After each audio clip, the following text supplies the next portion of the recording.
ஒரு அரசனும் அமைச்சரும் ஒரு நாள் ரொம்ப சாவகாசமாக பேசிக்கிட்டு இருந்தாங்களாம். அரசன் அமைச்சரை பார்த்து ஒரு கேள்வி கேட்டிருக்கார். ஏங்க அமைச்சரே, ஆசை இல்லாத ஒரு மனுஷனால் இருக்க முடியுமா அப்படின்னு. ஏன் முடியாது, துறவி அப்படிங்கிறவங்கெல்லாம் அப்படிப்பட்டவங்க தானே அப்படின்னாராம் அமைச்சர். அவங்கெல்லாம் உண்மையிலேயே ஆசையை விட்டவங்க தானா அப்படின்னு கேட்டாராம் ராஜா. அப்படி தான் இருக்கணும் அப்படின்னாராம் அமைச்சர். அப்படின்னா ஆசையே இல்லாத ஒரு உண்மையான துறவியை நான் பார்க்கணுமேன்னார். அது என்ன பிரமாதம், அதுக்கு நான் ஏற்பாடு பண்ணுறேன் அப்படின்னு விட்டார் இவர். சொல்லிவிட்டு உடனே புறப்பட்டு போனார். அங்கங்கே தேடினார். அப்புறம் தான் அவருக்கு புரிஞ்சுது உண்மை துறவியை கண்டுபிடிக்கிறது எவ்வளவு கஷ்டமான காரியம்னு. இருந்தாலும் ராஜா கிட்ட சொல்லியாச்சே, உண்மை துறவியை காட்டுறேன்னு. இப்போ என்ன பண்ணுறது? ராஜா கிட்ட சொன்னபடி நடக்கலைன்னா அவருக்கு கோபம் வந்துடும். அமைச்சர் ஒரு யோசனை பண்ணார். அவருக்கு ஒரு வழி தெரிஞ்சுது. அதுதான் சரின்னு முடிவு பண்ணார். அதாவது அந்த ஊரில் அவருக்கு தெரிஞ்ச நாடக நடிகர் ஒருத்தர் இருக்கிறார், நல்லா நடிப்பார். அவரை போய் பார்த்தார். இதை பாருப்பா, எனக்காக நீ ஒரு காரியம் செய்யணும்னார். என்னன்னு கேட்டார் அவர். நீ ஒரு துறவி மாதிரி கொஞ்சம் நேரத்துக்கு நடிக்கணும். ராஜா உன்னை பார்த்துட்டு போகிற வரைக்கும் நடி, அது போதும். அதுக்காக உனக்கு 10,000 ரூபா தரேன் அப்படின்னார். அவர் எந்த காலத்தில் இவ்வளவு பணத்தை மொத்தமாக பார்த்துருக்கார். அதனால் உடனே சரின்னு ஒத்துக்கிட்டார். அமைச்சர் அரண்மனைக்கு திரும்பி வந்தார். என்ன அமைச்சரே, இன்னுமா ஒரு உண்மையான துறவி கிடைக்கலன்னார். உண்மையான துறவி ஒருத்தரை இப்போ தான் கொஞ்சம் நேரத்துக்கு முன்னாடி பார்த்து பேசிவிட்டு வர்றேன். அவர் நம்ம ஊருக்கு வெளியில் குளத்தங்கரையில் உள்ள ஒரு ஆலமரத்துக்கு அடியில் உட்காந்துருக்கிறார் அப்படின்னார் இவர். அப்படின்னா உடனே புறப்படுங்க அப்படின்னார் ராஜா. பரிவாரங்களோடு புறப்பட்டார். அங்கே அந்த மரத்தடியில் அந்த ஆள் வேஷம் போட்டுக்கிட்டு துறவி மாதிரி உட்காந்துருக்கிறான். ராஜா நேராக போனார். அந்த துறவி காலில் பொத்துன்னு விழுந்து வணங்கினார். உடனே ராணியும் அவர் காலில் விழுந்தாங்க. அடுத்தபடியாக அமைச்சர் விழுந்தார். அவருக்கு தெரியும் இது நம்ம ஆள் தான்னு. இருந்தாலும் என்ன பண்ணுறது, நேரம். அப்புறம் பரிவாரங்கள்லாம் துறவி காலில் விழுந்து ஆசீர்வாதம் வாங்கிட்டாங்க. ராஜா அப்புறமா தங்கத்தட்டில் பொன்னையும் பொருளையும் வச்சு அந்த துறவிக்கிட்ட ரொம்ப பணிவாக நீட்டுறார். தாங்கள் தயவு பண்ணி இதை ஏற்றுக்கணும் அப்படின்னு வேண்டிக்கிட்டார். அந்த துறவி பற்றில்லாமல் அதை பார்த்தார். எல்லாத்தையும் திறந்துவிட்ட எனக்கு இதெல்லாம் எதுக்காக அப்படின்னு சொல்லி அதை மறுத்துட்டாராம். ஆஹா, உண்மையான துறவியை பார்த்துட்டோம் அப்படிங்கிற ஆனந்தம் அரசருக்கு. ரொம்ப நிம்மதியாக திருப்தியாக திரும்பி வந்தார் அரண்மனைக்கு. அதுக்கப்புறம் அமைச்சர் யாருக்கும் தெரியாமல் அந்த துறவிகிட்ட ஓடினார். சொன்ன பிரகாரம் பணத்தை நீட்டினார். இந்தாப்பா, நான் உங்ககிட்ட சொன்னபடி 10,000 ரூபா பணம் எடுத்துக்கோ அப்படின்னார். அந்த ஆள் ராஜா கிட்ட சொன்னது மாதிரியே எல்லாத்தையும் திறந்துவிட்ட எனக்கு இதெல்லாம் எதுக்காக வேணாம் அப்படின்னு விட்டாராம். நடித்த வரைக்கும் போதும்ப்பா, இனிமேல் இந்த நாடக வசனம்லாம் வேணாம், வேஷத்தை கலைச்சிரு, பணத்தை வாங்கிக்கோன்னார். இல்லைங்க, இது வேஷம் இல்லை, இது வசனமும் இல்லை, இது உண்மை. கொஞ்ச நேரம் துறவி மாதிரி நடித்ததுக்கே இந்த தேசத்து ராஜா ராணி அமைச்சர் பரிவாரங்கள் எல்லாம் என் காலில் விழுந்து வணங்குறாங்க. அப்படின்னா உண்மையான துறவியாக இருக்கிறது எவ்வளவு பெருமையான விஷயம். நான் உண்மையான துறவியாக ஆக போகிறேன், அப்படி முடிவும் பண்ணிட்டேன் அப்படின்னார் அந்த நடிகர். வேஷம் கூட எப்படிப்பட்ட விளைவுகளை உண்டு பண்ணுது பார்த்தீங்களா. நம்மால் ஒருத்தன் ரொம்ப வசதியாக தான் இருந்தான். ஒரு நாள் அவன் சொத்து பூரா திருட்டு போயிட்டுது. அதுக்கப்புறம் இவன் துறவி மாதிரி ஆகிட்டான். ஊர் ஊராக சுற்றினான். ஒரு குருநாதரை தேடி கண்டுபிடிச்சான். அவர்கிட்ட சீடனாக சேர்ந்துக்கிட்டான். அவனை பார்த்து ஒருத்தர் கேட்டார், நீ உண்மையான சீடன் தானான்னு. இல்லைங்க, சீடன் மாதிரி நடிச்சுக்கிட்டு இருக்கிறேன் அப்படின்னா.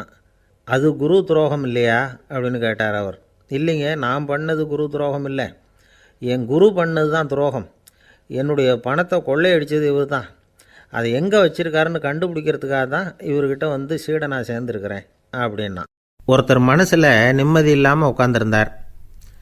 என்ன சார் விஷயம் அப்படின்னு விசாரித்தேன். அகலக்கால் வச்சுட்டேன், அதுதான் அவதிப்படுறேன்னார். விவரமாக சொல்லுங்கன்னேன். வீடு கட்டணும்னு ஆரம்பித்தேன், வேலை பாதியிலேயே நிற்கிது, கையில் பணம் இல்லை அப்படின்னார். இது மாதிரி ஆசாமிகள் பல பேரை நீங்கள் பார்த்துருக்கலாம். இவங்கெல்லாம் சுலபமாக மன அழுத்தத்துக்கு ஆளாயிடுறாங்க. மன உளைச்சல், அதாவது ஸ்ட்ரெஸ் அப்படின்னு சொல்கிறோமே, அதுக்கு அடிப்படையான சில காரணங்கள் உண்டு. அதாவது மிகையாக திட்டமிடுதல் அப்படிங்கிறதும் ஒரு முக்கியமான காரணம். நடைமுறை சாத்தியம் என்னங்கிறத மனசில் வச்சுக்கிட்டு எந்த திட்டத்தையும் தீட்டணும், அப்போ தான் அது சரியாக வரும். ரெண்டாவது காரணம் என்ன தெரியுமா? ஒரே நேரத்தில் பல்வேறு செயல்களில் ஈடுபடுறது. தொலைபேசியில் பேசிக்கிட்டே கையில் இருக்கிற கடிதத்தை படிச்சுக்கிட்டே எதிரில் உட்காந்துக்கிட்டு இருக்கிறவருக்கும் அப்பப்போ பதில் சொல்லிக்கிட்டு மனசில் பல்வேறு சிந்தனைகளை அப்படியே ஓட விட்டுக்கிட்டு இருக்கிறது. இதுவும் மன அழுத்தத்தை உண்டாக்குது. 3வது காரணம், எதிலேயும் வெற்றி மட்டும் எதிர்பார்க்குற ஒருதலைப்பட்சமான ஆர்வம். நாம் தொட்டதெல்லாம் வெற்றியாகவே முடியணும் அப்படின்னு எதிர்பார்க்குறவங்க ஏதாவது ஒன்றில் தோல்வியை கண்டால் தோண்டு போயிடுறாங்க. எப்படியும் முடியலாம்ங்கிற எண்ணம் ஏற்கனவே நமக்குள்ளே இருந்துட்டுதுன்னா அந்த அவஸ்தை வராது. அதனால் அதுவும் நம்ம வளர்த்து கொள்ள வேண்டிய ஒரு குணம். மன உளைச்சல் ஏற்படுறதுக்கு இன்னொரு காரணம், எதையும் வேகமாக செஞ்சுடணும் அப்படிங்கிற துடிப்பு. அந்த துடிப்பே மனசை அழுத்த ஆரம்பிச்சிடும். எந்த ஒரு காரியத்திலையும் தாமதமோ இடையூறோ ஏற்பட்டால் அதை பொறுத்துக்கிற மனப்போக்கம் வேணும். அது இல்லாதவங்க அழுத்தத்துக்கு ஆளாயிடுறாங்க. சில பேர் வேலைன்னு எந்த நேரம் பார்த்தாலும் வேலையே கதின்னு கிடப்பாங்க. பொழுதுபோக்குக்கோ உடற்பயிற்சிக்கோ குடும்பத்தில் உள்ளவங்க அல்லது நண்பர்கள் கூட கலந்துரையாடவோ கொஞ்சம் கூட நேரம் ஒதுக்க மாட்டாங்க. இந்த சுபாவம் மன அழுத்தத்தை உண்டு பண்ணும். இதையெல்லாம் புரிஞ்சுக்கிட்டு அதிலிருந்து விடுபடுறது எப்படின்னு யோசிக்கணும். வல்லுநர்கள் இது தொடர்பாக சில யோசனைகளை சொல்லி வச்சுருக்கிறாங்க. அது என்னென்னா, வாழ்க்கைங்கிறது பிரச்சனைகளால் பின்னப்பட்ட ஒன்று. அது எப்போவுமே முடிவடையாத ஒரு தொடர்கதை அப்படிங்கிறத முதல்ல நாம் புரிஞ்சுக்கணும். ஒரே நேரத்தில் ஒரு காரியத்தில் மட்டுமே நாம் கவனம் செலுத்தணும். அடுத்தவங்க காரியத்தில் தலையிடக்கூடாது. எதையும் பேச ஆரம்பிக்கிறதுக்கு முன்னாடி நம்மை நாமே கேட்டுக்க வேண்டிய கேள்வி 2. 1, நான் சொல்ல போகிறது ரொம்ப முக்கியமானதா? 2வது, நான் சொல்கிறத அவங்க கேட்குறதுக்கு ஆசைப்படுறாங்களா?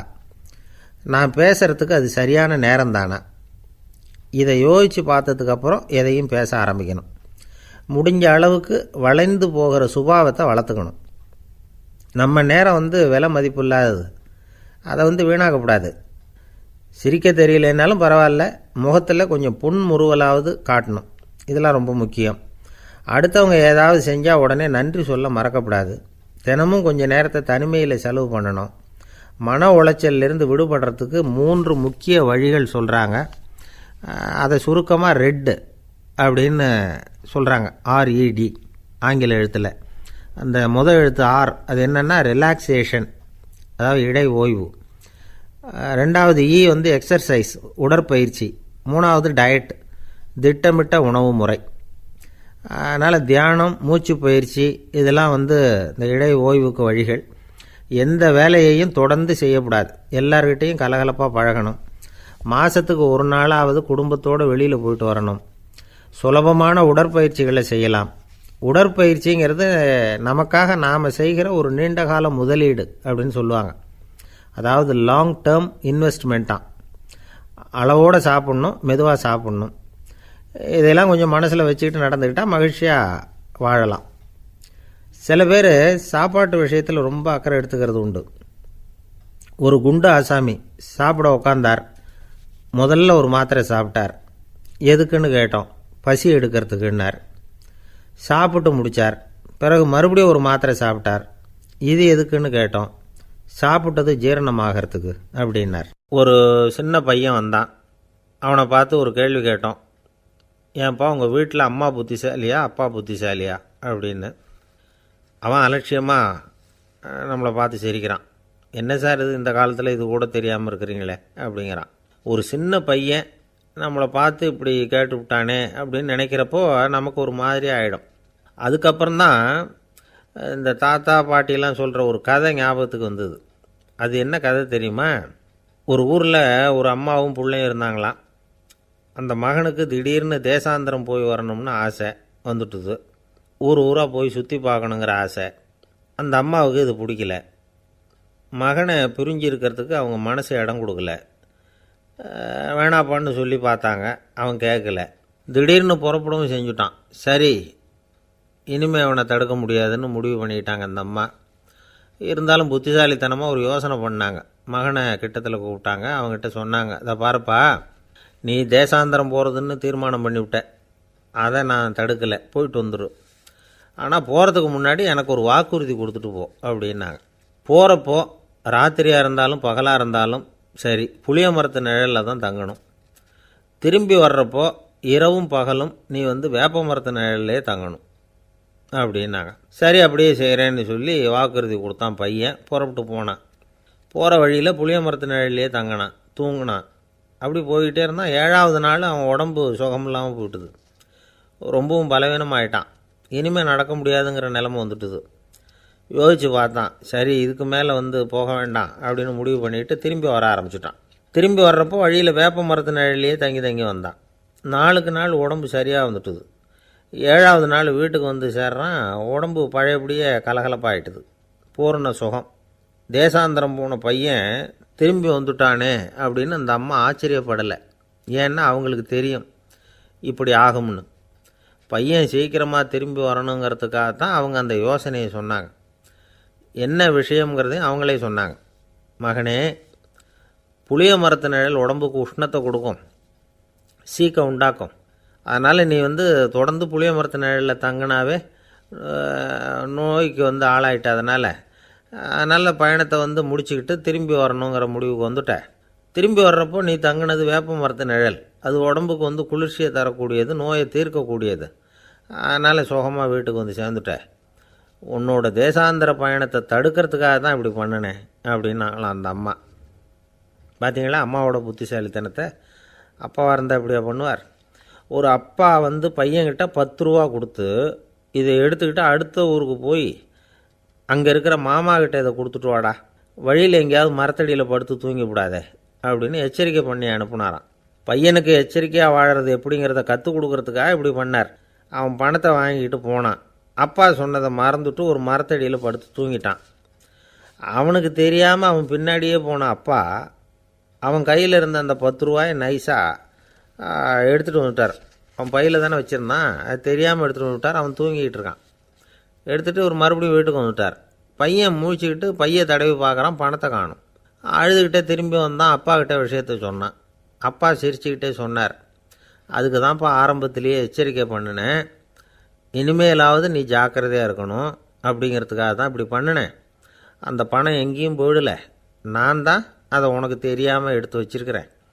இதோ பாரு அப்படின்னு சொல்லிட்டு சைடு பாக்கெட்டில் கையை விட்டா அது ஓட்டையாக இருக்குது. அதை எவனோ ஏற்கனவே கத்திரிச்சு எடுத்துகிட்டு போட்டான். இப்போ அப்பா முகத்தில் அசடு வழிஞ்சுதான். ஒருத்தர் ரொம்ப அவசரமாக வந்தார். சார், மனுஷன் நிம்மதியாக இருக்கிறதுக்கு என்ன வழின்னு கேட்டார். சீக்கிரமாக ஒரு கல்யாணத்தை பண்ணிங்க, எல்லாம் சரியாக போடும் அப்படின்னோம். அவர் ஒரு மாதிரியாக பார்த்தார். ஏற்கனவே எனக்கு கல்யாணம் ஆகிட்டுது சார், அதனால தானே நிம்மதியாக இருக்கிறதுக்கு வழி கேட்குறேன் அப்படின்னார். சரி, இவர் ஒரு மாதிரியான கேஸ் அப்படின்னு நினச்சிக்கிட்டு நம்மக்கிட்ட இருந்த ஒரு சின்ன புத்தகத்தை அவர்கிட்ட தூக்கி கொடுத்தோம். இதை படித்து பாருங்கன்னு. கல்யாணத்துக்கு பிறகும் சந்தோஷமாக இருக்கிறதுக்கு என்ன வழி அப்படிங்கிற கேள்விக்கு அந்த புத்தகத்தில் விளக்கம் இருந்தது. கணவன் மனைவிக்குள்ளே சிக்கல் வராமல் இருக்கிறதுக்கு அதில் சில வழிகளை சொல்லி கொடுத்துருக்குறாங்க. அதெல்லாம் என்னென்ன அப்படிங்கிறத இப்போ பார்க்கலாமா? குடும்பம்னு இருந்தால் கோபம் வரதான் செய்யும். அது வந்துட்டு போட்டும் பரவாயில்ல. ஆனால் அந்த கோபம் ஒரே நேரத்தில் 2 பேருக்கும் வந்துடாமல் பார்த்துக்கணும். ஒரு சமயத்தில் யாராவது ஒருத்தர் தான் கோபப்படணும், அடுத்தவங்க அமைதியாக இருக்கணும். அதுக்கப்புறம் இவர் அமைதியான உடனே அவங்க ஆரம்பிச்சிக்கலாம். கோபமாக ஏதாவது சொன்னால் உடனே கோபமாக பதில் சொல்லக்கூடாது. கொஞ்சம் பொறுத்து கோபம் தீர்ந்த உடனே அந்த பதிலை சொல்லலாம். அப்போ பதில் கோபமாக இருந்தால் கூட அது அவ்வளோ பெருசாக தெரியாது. அற்ப விஷயத்துக்கெல்லாம் காய்ச்சி மூச்சுன்னு கத்திக்கிட்டு இருக்கக்கூடாது. உங்கள் 2 பேருக்குள்ளே ஒரு தர்க்கம் ஆரம்பமாயிட்டுதுன்னு வச்சுக்கோங்க. கடுமையாக 2 பேரும் விவாதம் பண்ணுறீங்க. உங்களில் ஒருத்தர் இதில் ஜெயிக்கணும்னா அது நீங்களாக இருக்க வேணாம், அடுத்தவங்க ஜெயிக்கிறதுக்கு நீங்கள் துணையாக இருங்களேன். அப்படின்னா நீங்கள் கொஞ்சம் விட்டு கொடுக்கணும், அவ்வளோதான். ஏதாவது குத்தம் சொல்லணுமா, செஞ்ச தப்பை சுட்டி காட்டணுமா, விமர்சனம் பண்ணணுமா, பண்ணுங்க, வேணான்னு சொல்லலை. ஆனால் சொன்னதை அப்படி சொல்கிறத கொஞ்சம் அன்பாக இதமாக சொல்லுங்கள். எப்போது நடந்த தவறுகளையெல்லாம் இப்போ போய் மறுபடியும் ஞாபகப்படுத்திகிட்டு இருக்க வேண்டாம். நான் அப்போவே சொன்னேன் இந்த புடவை வேணாம்னு, நீங்கள் தான் கேட்கல, இப்போ பாருங்கள் கிழிஞ்சு போச்சு இப்படின்னு கத்துனாங்க ஒரு அம்மா. எப்போ சொன்னீங்கன்னு கேட்டால் ஒரு 10 வருஷத்துக்கு முன்னாடி தீபாவளி சமயத்தில் அப்படிங்கிறாங்க. அது என்ன இன்னும் அப்படியே புதுசாகவே இருக்கும்? உங்களுக்கு அவர் தான் பெருசு, அவருக்கு நீங்கள் தான் பெருசு. அதை விட இந்த உலகத்தில் வேறு எதுவும் முக்கியம் இல்லைன்னு நினைக்கணும். நீ தான் என்னுடைய உலகம்னு எத்தனை தடவை சொல்லியிருப்பீங்க? அதெல்லாம் வெறும் வசனமாக போயிடக்கூடாது. ஏதாவது ஒரு பிரச்சனையை பற்றி கடுமையாக விவாதம் பண்ணிக்கிட்டு இருக்கீங்க, அதை அப்படியே பாதியில் விட்டுட்டு படுக்கைக்கு போயிடக்கூடாது. சொச்சத்தை நாளைக்கு பேசிக்கலாம்னு. அப்படி போனால் தூக்கம் வராது. பிரச்சனையை ஒரு முடிவு பண்ணிக்கிட்டு அதுக்கப்புறமா தூங்க போகணும். ஒரு நாளில் ஒரு தடவையாவது உங்கள் ஜோடியை பாராட்டி நல்ல விதமாக கனிவாக ஒரு வார்த்தை சொல்லணும் அப்படின்னு தீர்மானம் பண்ணிங்க. ஏதாவது தப்பு பண்ணிவிட்டிங்கன்னா பரவாயில்ல, அதை ஒத்துக்கிறதுக்கும் மன்னிப்பு கேட்குறதுக்கும் தயாராக இருக்கணும். அது ஒன்றும் கேவலம் கிடையாது. வீட்டுக்குள்ளே தானே கேட்க போகிறீங்க, வெளியில் யாருக்கு தெரிய போகுதோ? எப்படியோ உங்களுக்குள்ளே ஒரு சமரசம் ஆனால் சரி தான். ஒரு தகராறுன்னு எடுத்துக்கிட்டால் குறைஞ்சபட்சம் அதுக்கு 2 பேர் தேவை. தனியாகவே உட்காந்துக்கிட்டு நான் இப்போ தகராறு பண்ணிகிட்ருக்கிறேன் அப்படின்னு யாரும் சொல்ல முடியாது. 2 பேர் தகராறு பண்ணுறாங்கன்னா பொதுவாக அந்த 2 பேரில் யார் அதிகமாக பேசுகிறாங்களோ அவங்க பேரில் தான் தப்பு இருக்கும். அதை மனசில் வச்சுக்கணும். இதெல்லாம் தான் அந்த புத்தகத்தில் போட்டிருக்கிற வழிமுறைகள். இவ்வளவும் சரியாக வரலைன்னா அப்புறமா சொல்லுங்கள், வேறு புத்தகம் ஏதாவது இருக்கான்னு தேடுவோம். ஒரு கணவன் தன்னுடைய மனைவியை அழைச்சிக்கிட்டு ஒரு மனோதத்துவ டாக்டர்கிட்ட வந்தாராம். டாக்டர், எங்களுக்கு கல்யாணம் ஆகி 30 வருஷ காலமாக நாங்கள் ஒரு விஷயத்தில் கூட ஒத்து போனதில்லை அப்படின்னு ஆரம்பித்தார். உடனே அந்த அம்மா குறுக்கிட்டு, அது 30 வருஷம் இல்லை, 32 வருஷம் அப்படின்னாங்களாம். இந்த உலகத்தில் எல்லாருக்கும் மகிழ்ச்சி தரக்கூடிய ஒரு பொருள் எது? இது ஒரு முக்கியமான கேள்வி. இந்த கேள்விக்கு பொருத்தமான ஒரு பதிலை உங்களால் சொல்ல முடியுமா? அதாவது கொஞ்சம் யோசித்து பார்த்தா பணம்னு சொல்லலாமா? இப்போ கையில் காசு இல்லாதவங்ககிட்ட ஒரு 10 ரூபாயை கொடுத்தா அது அவனுக்கு சந்தோஷத்தை கொடுக்கும். ஏற்கனவே வருமான வரி பிரச்சனையில் சிக்கி இருக்கிறவர்கிட்ட இன்னும் கொஞ்சம் பணம் இந்தாங்கன்னு சொல்லி கொடுத்தோம்னா அது அவருக்கு சங்கடத்தை தான் கொடுக்கும். அதனால் அந்த கேள்விக்கு பணங்கிறது பொருத்தமான பதிலாக இருக்க முடியாது. கேள்வி என்னென்னா, இந்த உலகத்தில் எல்லாருக்கும் மகிழ்ச்சி தரக்கூடிய ஒரு பொருள் எது? சரி, இனிப்புன்னு சொல்லலாமா? ஏன்னா எல்லாருக்கும் இனிக்க தானே செய்யும். அதுலேயும் ஒரு சிக்கல் இருக்குது. சர்க்கரை வியாதிக்காரங்களுக்கு அது என்ன சந்தோஷத்தையாக கொடுக்கும்? ஆக எல்லாருக்கும் வேறுபாடு எதுவும் இல்லாமல் மகிழ்ச்சியை கொடுக்கக்கூடியது வேறு ஏதோ ஒன்று இருக்குது. அது என்னன்னு கண்டுபிடிக்கணும். அதுதான் இன்றைக்கி தகவல். இப்போ அதை கண்டுபிடிக்கணும்னா இந்த கதையை கேட்கணும். அது என்ன கதைன்னா, ஒரு ஊரில் ஒரு ராஜா இருந்தார். அவருக்கும் இதே சந்தேகம் வந்துட்டுது. அதாவது எல்லாருக்கும் இன்பம் தரக்கூடிய பொருள் எது அப்படின்னு. இதுக்கு பதில் தெரிஞ்சுக்கிறதுக்கு ஆசைப்பட்டார். சரி, அதுக்கு என்ன செய்யலாம்னு யோசனை பண்ணார். நாட்டு மக்களுக்கு பகிரங்கமாக ஒரு அறிவிப்பு கொடுத்தார். நம்ம நாட்டு மக்கள் இன்பம் தரக்கூடிய பொருள் எதுன்னு நினைக்கிறாங்களோ அதை கொண்டுக்கிட்டு வந்து அரண்மனையில் உள்ள கண்காட்சி மண்டபத்தில் வைக்கலாம். அப்படி அவங்க வைக்கிற பொருள்களில் எது எல்லாருக்கும் இன்பம் தரக்கூடியதாக இருக்குமோ அதை வச்சவருக்கு 1000 பொற்காசுகள் பரிசு அப்படின்னு அறிவிப்பு கொடுத்துட்டார். ஜனங்கள் இந்த அறிவிப்பை கேட்டாங்க. அதுக்கப்புறம் சும்மா இருப்பாங்களா? 1000 பொற்காசுன்னா சும்மாவா? அவங்கவுங்க கையில் என்னென்ன கிடைச்சிதோ அதையெல்லாம் கொண்டாந்து அரண்மனை காட்சி மண்டபத்தில் வச்சுட்டாங்க. அதுக்கப்புறமா ராஜா அங்கே வந்தார். ஒவ்வொன்றா பார்த்துக்கிட்டே வந்தார். முதல்ல ஒரு குயில் இருந்தது, இனிமையாக பாடக்கூடிய குயில். இந்த குயிலோட இன்னிசை எல்லாருக்கும் இன்பம் தரக்கூடியது தான். இருந்தாலும் காது கேட்காதவங்களுக்கு இந்த இசை எப்படி இன்பம் தர முடியும்? அதனால் இது சரியில்லைன்னு விட்டார். அடுத்தபடியாக போனார். அங்கே என்ன வச்சுருக்குறாங்கன்னு பார்த்தா ஒரு அழகான மயில் அங்கே தோகை விரித்து ஆடிக்கிட்டு இருக்குது. இந்த மயிலோட ஆட்டம் மனசுக்கு இன்பம் தரக்கூடியது தான். இருந்தாலும் பார்வை இல்லாதவங்க இந்த ஆட்டத்தை பார்த்து ரசிக்க முடியுமா? முடியாது. அதனால் இதுவும் சரியில்லை அப்படின்னு சொல்லிவிட்டார். அதுக்கு அடுத்தபடியாக போனார். பல வகையான இனிப்பு பண்டங்களை வச்சுருந்தாங்க. பார்த்தார், வயசானவங்களுக்கும் நோயாளிகளுக்கும் இது இன்பம் தராது, துன்பம் தான் கொடுக்கும் அப்படின்னார். இப்படி ஒவ்வொன்றா பார்த்துக்கிட்டே போகிறார். அழகான மலர்கள், கனிகள், ஓவியங்கள் எதுவுமே பொருத்தமாக தெரியல. சகல பேருக்கும் இன்பம் தரக்கூடிய வகையில் எதுவும் இல்லை. கடைசியாக வந்தார். அங்கே ஒரு களிமண் பொம்மை இருந்தது. அது என்ன பொம்மை தெரியுமா? பசியால் வாடி இருக்கிற ஒருத்தருக்கு ஒரு அம்மா இனிமையாக பேசிக்கிட்டு சோறு போடுறது மாதிரி அந்த பொம்மையை செஞ்சுருந்தாங்க. அதுக்கு கீழே அன்பு அப்படின்னு எழுதியிருந்துதான். ராஜா பளிச்சுன்னு ஒரு முடிவுக்கு வந்தார். அந்த பொம்மையை செஞ்ச சிற்பியை வரவழைச்சார், பரிசு கொடுத்தார்.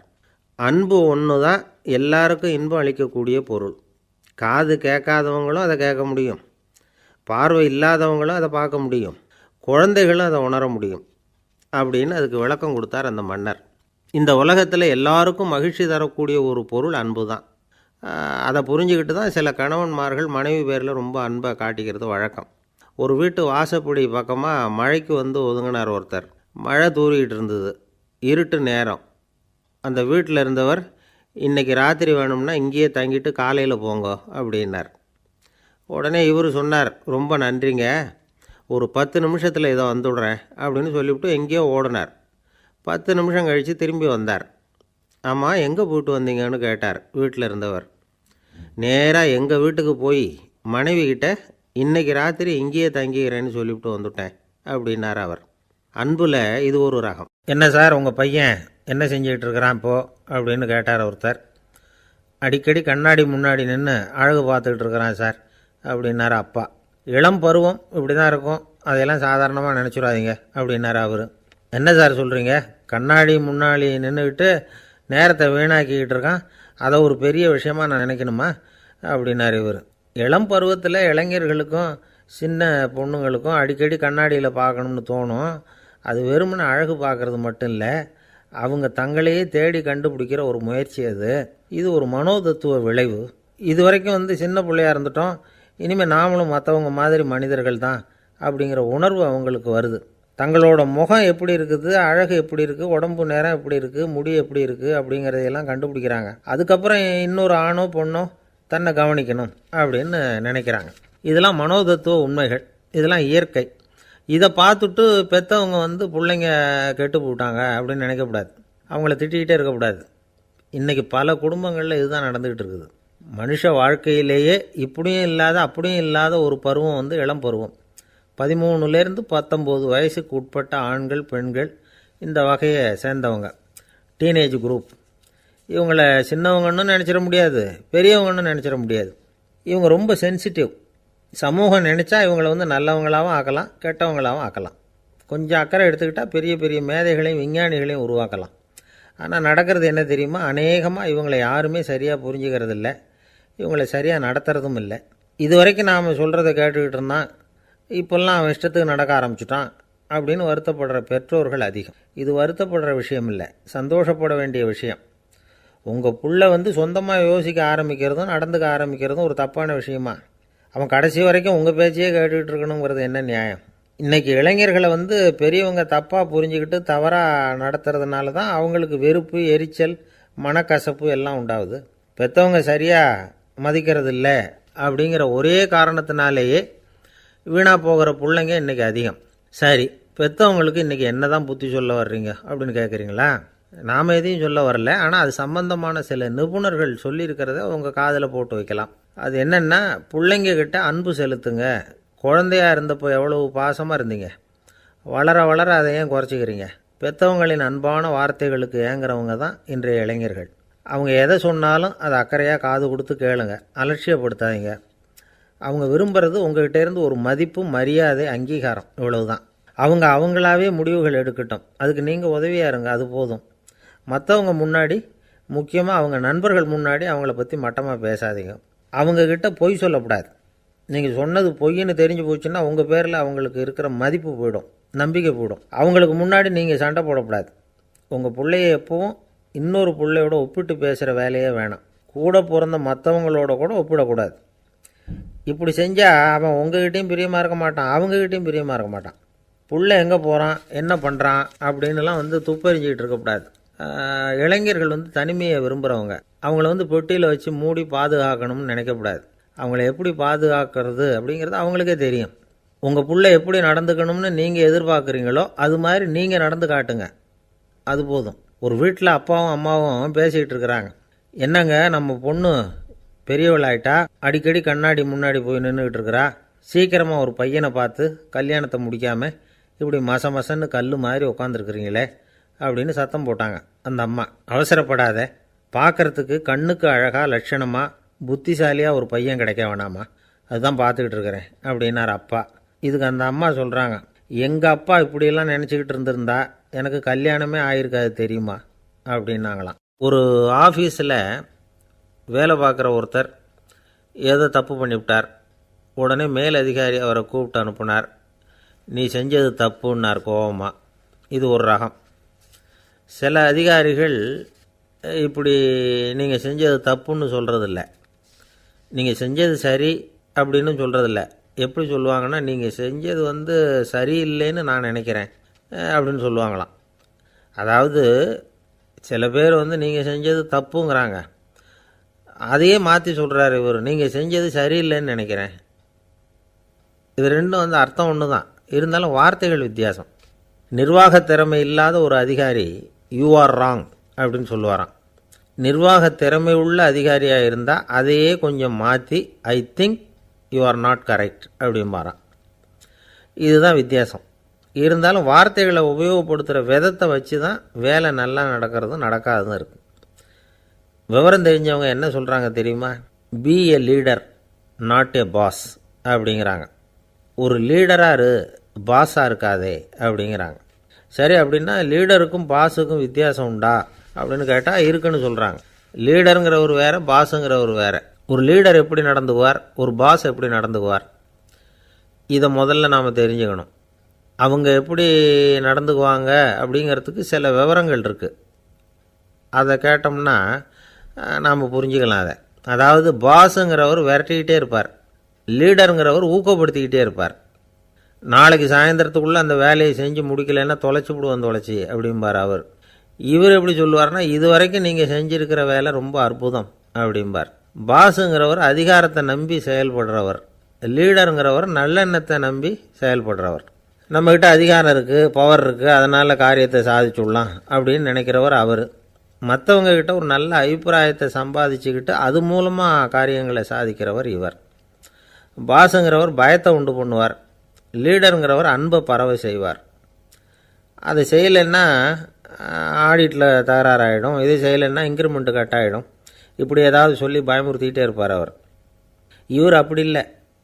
உடம்பு இப்படி இருக்குது, வீட்டில் எல்லோரும் சௌக்கியமாக இருக்கிறாங்களா, ஆஃபீஸில் எல்லாம் வசதியாக இருக்குதா, நான் ஏதாவது உதவி செய்யணுமா அப்படின்னு அன்புக்கு முக்கியத்துவம் கொடுப்பார். பாஸுங்கிறவர் எதுக்கெடுத்தாலும் நான் சொல்லிகிட்டு இருப்பார், லீடருங்கிறவர் நாமன்னு சொல்லிகிட்டு இருப்பார். பாஸுங்கிறவர் தப்புக்கு காரணம் யாருன்னு பார்ப்பார், லீடருங்கிறவர் தப்பு என்னன்னு பார்ப்பார். இதுதான் ரெண்டு பேருக்கு வித்தியாசம். The boss shows who is wrong, the leader shows what is wrong அப்படின்னு சொல்லுவாங்க. இந்த காரியம் எப்படி செய்யப்பட்டிருக்கு அப்படின்னு தெரிஞ்சுக்கிறவர் பாஸ். இந்த காரியத்தை எப்படி செய்யணும்னு செஞ்சு காட்டுறவர் லீடர். பாஸுங்கிறவர் பணியாளர்களை திட்டுவார், லீடர் மரியாதைக்குரியவராக நடத்துவார், அதுக்குரியவராக அவர் நடந்துக்குவார். செய்கிற வேலையை ஒரு சுமையாக நினைக்க வைக்கிறவர் பாஸ், செய்கிற வேலையை ஒரு சந்தோஷமாக ஆக்கிறவர் லீடர். ஒரு முதலாளியாக இருக்கிறவர் அல்லது ஒரு நிர்வாகியாக இருக்கிறவர் இது மாதிரியான நுணுக்கங்களையெல்லாம் தெரிஞ்சு வச்சுக்கிறது நல்லது. ஒரு பாஸ் இருக்கார், அவர் ஒரு நாள் ரொம்ப பெருமையாக தன்னோட ஆஃபீஸை பற்றி பேசிக்கிட்டு இருந்தார்.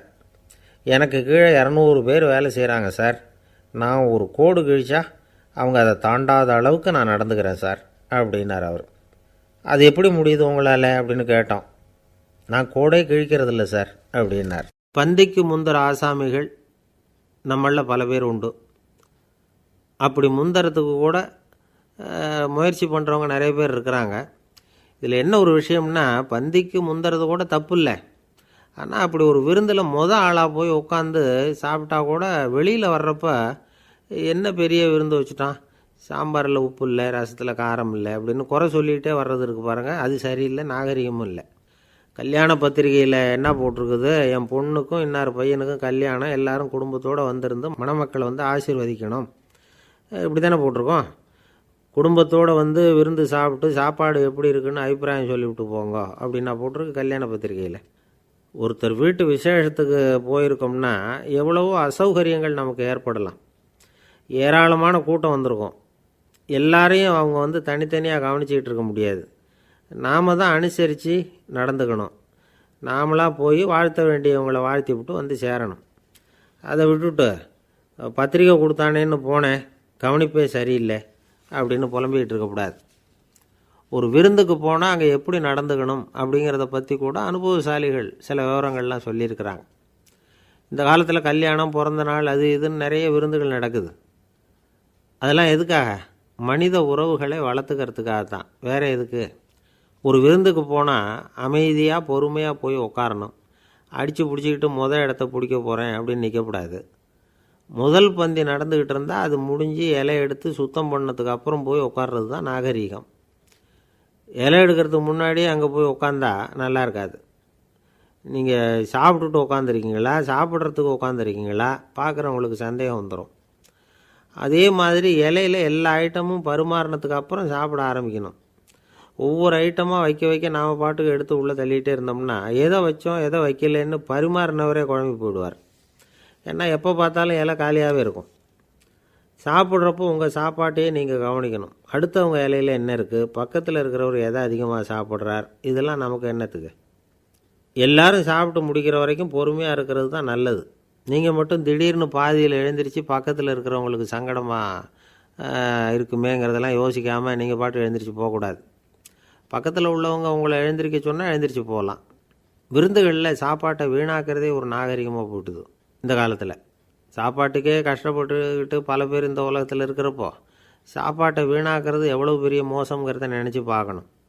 வேணுங்கிற அளவுக்கு கேட்டு வாங்கி சாப்பிட்றது தான் முறை. விருந்தில் இந்த பஃபே அப்படின்னு சொல்லி ஒரு முறை சொல்கிறாங்கல்ல, அதாவது உணவு வகைகளையெல்லாம் பொதுவாக ஒரு இடத்துல வச்சுடுறது, நமக்கு தேவையானதை நாமே எடுத்து ஒரு தட்டில் போட்டுக்கிட்டு சாப்பிட வேண்டியது. இதில் கூட சில பேர் தேவைக்கு அதிகமாக எடுத்து போட்டுக்கிட்டு வீணாக்குறாங்க. சில சமயம் கடைசியாக சாப்பிட போகிறவங்களுக்கு எல்லா ஐட்டமும் கிடைக்காம போகலாம். அதை போய் பெருசு பண்ணிகிட்டு இருக்கக்கூடாது.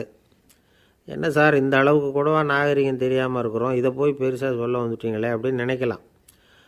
ஒருத்தர் 2 பேருக்கு இந்த விவரம் தேவைப்படலாம். அவங்க காதலையும் இது விழட்டுமேங்கிறதுக்காக தான் இது. ஒரு பெரிய கல்யாண விருந்து நடந்துக்கிட்டு இருந்தது.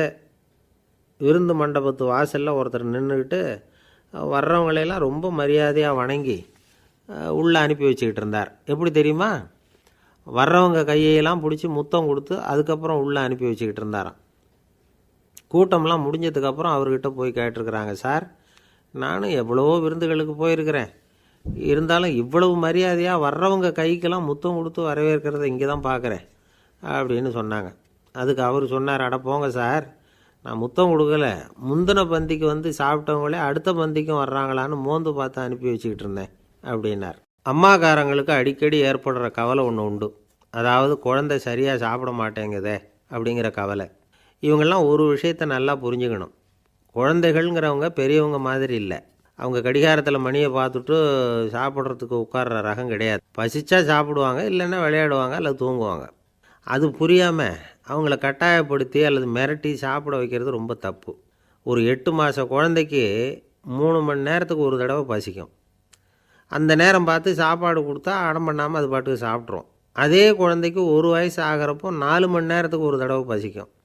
இந்த வயசில் இயற்கையாகவே பசி குறைஞ்சிருக்கும். அது புரியாமல் என் குழந்தை முன்னாடி மாதிரி இப்போ சரியாக சாப்பிட மாட்டேங்கிறான் அப்படின்னு சில பேர் டாக்டர்கிட்ட போய் சொல்லிக்கிட்டு இருப்பாங்க.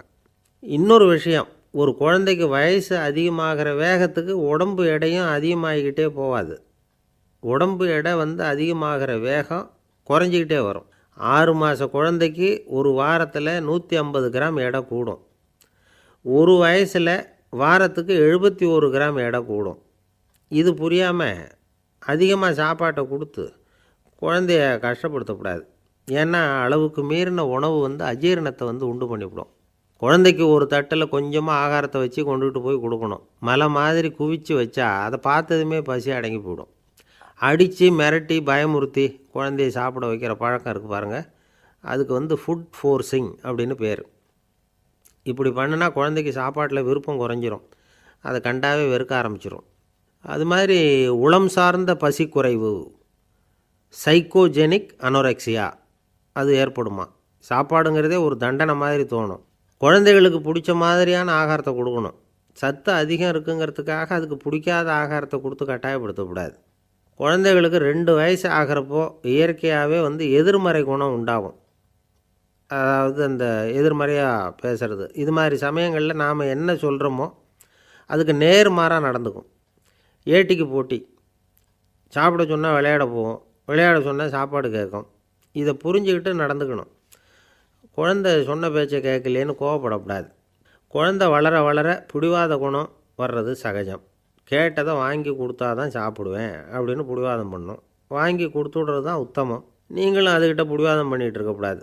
ஏன்னா கேட்டது கிடைக்கலையேங்கிற ஏமாற்றம் கூட குழந்தையோட பசியை குறைச்சிரும். கேட்டது கிடைச்சிட்டா பசி அதிகமாகும். கொடுத்ததை மலமலன்னு சாப்பிட்றோம். குழந்தைகளுக்கு கண்ட கண்ட நேரத்தில் சாப்பிட்றதுக்கு எதையாவது வாங்கி கொடுத்துக்கிட்டு இருந்தால் சாப்பாட்டு நேரத்தில் சாப்பிடாமல் அடம் பண்ண ஆரம்பிச்சிடும். பள்ளிக்கூடம் போகிற பிள்ளைங்க காலை உணவை சரியாக சாப்பிட மாட்டாங்க. அச்சம், அவசரம், பரபரப்பு இதெல்லாம் தான் காரணம். பள்ளிக்கு புறப்படுறதுக்கு ஒரு 3/4 மணி நேரத்துக்கு முன்னாடியே சாப்பாடு போட்டுருங்க, அது சரியாக போடும். படிக்கிற குழந்தைகள் உடல் சோர்வு, மனச்சோர்வு இது காரணமாக கூட சாப்பிட மறுக்கிறது உண்டு. இப்போ உதாரணமாக சாயந்தரம் விளையாடி விட்டு வீட்டுக்கு வந்ததும் சாப்பிட சொன்னால் வேணாம்பாங்க. இது உடல் சோர்வு. ரொம்ப நேரம் வீட்டு பாடங்களை செஞ்சு முடித்த கையோடு சாப்பிட சொன்னாலும் அவங்களால சரியாக சாப்பிட முடியாது. இது உளச்சோர்வு, அதாவது மனச்சோர்வு. இதை தவிர குழந்தைகளுக்கு உடல் நலக்குறைவு ஏற்பட்டால் கூட சாப்பிட மறுக்கிறது உண்டு. சில மருந்து மாத்திரைகள் கூட பசியை குறைச்சிரும். அதனால் சரியாக தெரிஞ்சுக்கிட்டு குழந்தைகளை சாப்பிட வைக்கணும். அது புரியாமல் கையில் சாப்பாட்டு தட்டை வச்சுக்கிட்டு குழந்தைகளை விரட்டிக்கிட்டு அலையக்கூடாது. ஒரு சின்ன பையன் சொன்னான், எங்கள் அம்மா சாப்பாடு போடுறது தெரிஞ்சால் நான் உடனே வீட்டை விட்டு வெளியில் ஓடி போடுவேன் அப்படின்னா. ஏன் அப்படி பண்ணுறேன்னு கேட்டோம்.